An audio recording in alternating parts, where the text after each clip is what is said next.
How's it going, YouTube? I got a bunch of mail today and a package from Jason Christofani, BIGPHISH7499. But just gonna jump into the mail. I had a little bit of graduation money leftovers, and I always wanted one of these, so I picked up a really nice full color from Griffey patch from 07 Premiere. So really nice right there. You can barely tell there's 4 in each. Just trust me, whatever. So that's really nice. It's number 275, but a really sick card right there.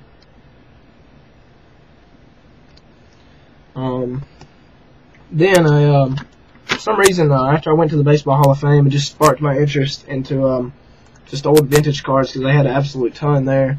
And I think a lot of collectors today, like especially the new guys, get caught up in jersey cards and whatnot, and kind of forget where collecting came from.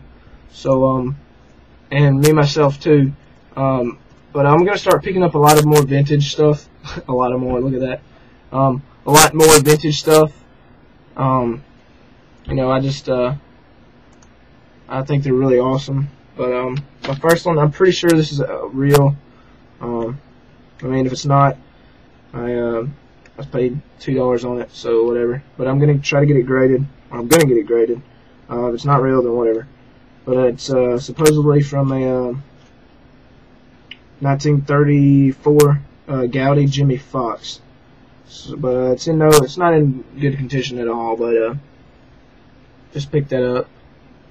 It's got a lot of it looks like water damage, some creases, you know, whatnot. But it looks to be real, and like I said, I paid $2 for it. So if it's real, I'm gonna grade a 1, and I'll be happy. But if it's not real, then whatever, I lost $2.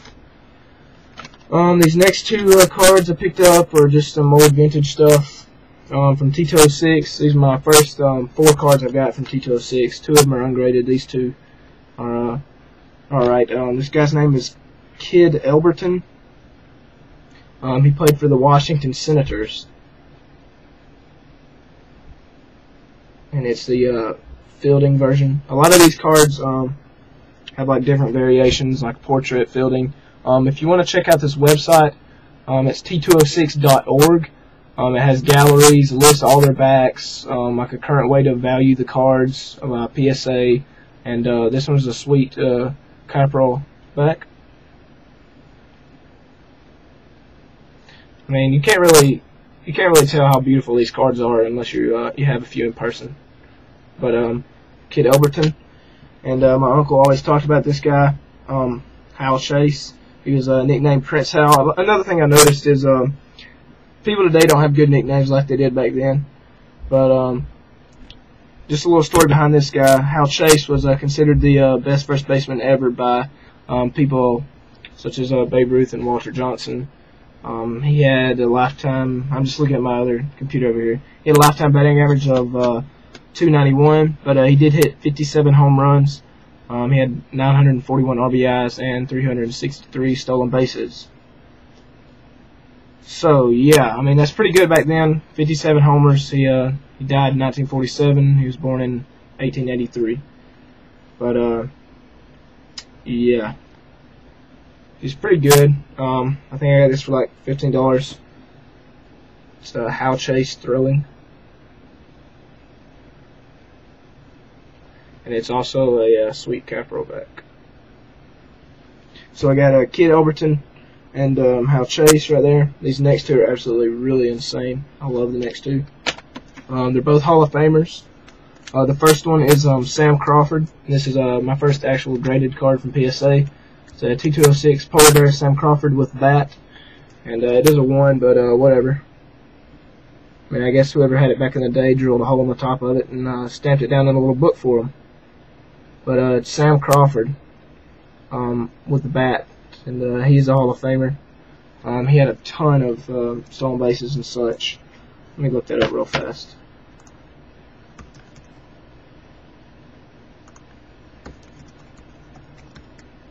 But yeah, I mean, it's absolutely a beautiful card. Yeah, he almost had 3,000 hits. He had a lifetime batting average of 309. He had 2,961 hits, and he had 1,525 RBIs. So he is in the Hall of Fame. It's a really sick card. Sam Crawford. He played for Detroit, so he played with Cobb. Sam Crawford. And the next one is probably my favorite of the four, even though it's in possibly the worst condition.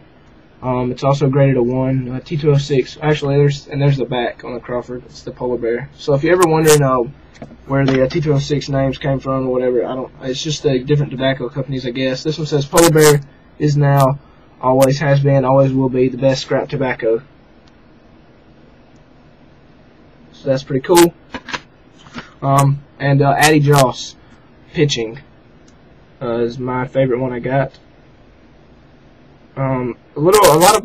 He's in the Hall of Fame. Not many people know Addy Joss.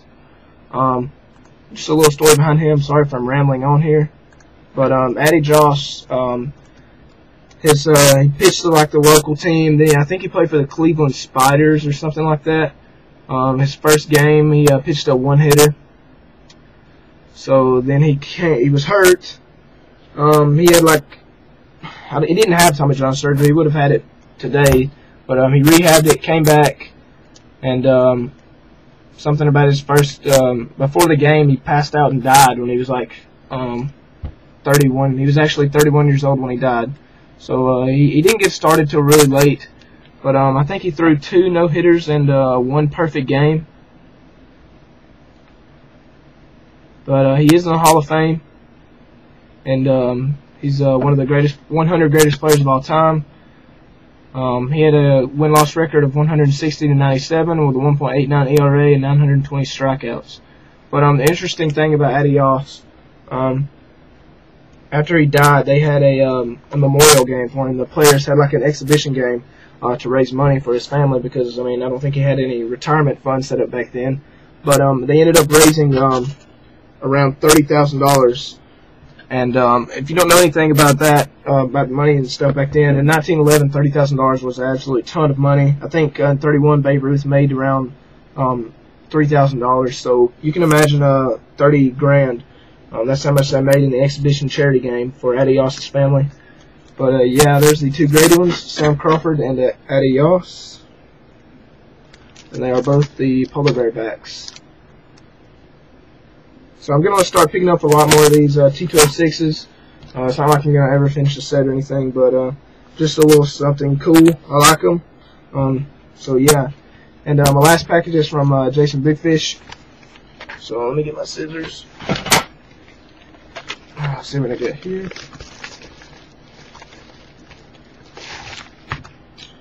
Alright, I got a little note. It's a little letterhead, Jason Cristofani. It's pretty awesome. It says, Drew, here's the Taylor Price you asked about. I threw in a few extras for you. It's not much, but we'll be hitting you up with more very soon. Take care, Jason BigPhish7499. And sick signature right there. So yeah, Jason, thanks a lot, dude, for the price. I'm gonna start a PC of him, and see a chipper on the back here. So always good. So I'll start. Here's the Taylor Price rookie autograph he sent me. It's the draft picks rights from, and this is numbered to 399. This is from 2010 Prestige. Taylor Price. So gonna be my new PC player for the year. Really nice purple refractor of Ryan Dent, numbered to 999. I've got about 5 or 6 of those now. Awesome, dude. This is my first jersey of Escobar. From 2009. Yeah, 2009 Allen and Ginter. Escobar. And Jason, I know at one time you were trying to do this set, so I hope you didn't send these out of your PC, bro, because I will be getting you back. Definitely, I've got I'm waiting on a few more stuff to come in, but then I'm going to be sending stuff out to you. And also, he sent me a Chipper Jones from 2009 Allen Ginter. So anything Chipper Jones is always a plus. Jason, I can't say thank you enough, dude. I'm going to be hitting you back. I've got a few stuff headed your way. I'm still waiting on some more stuff to come in, but thanks everybody for watching. And probably this is going to be a hit in the dark here, but if you got any T-206s or T-205s, anything vintage, I'm going to be trying to boosting my vintage collection. But thanks for watching.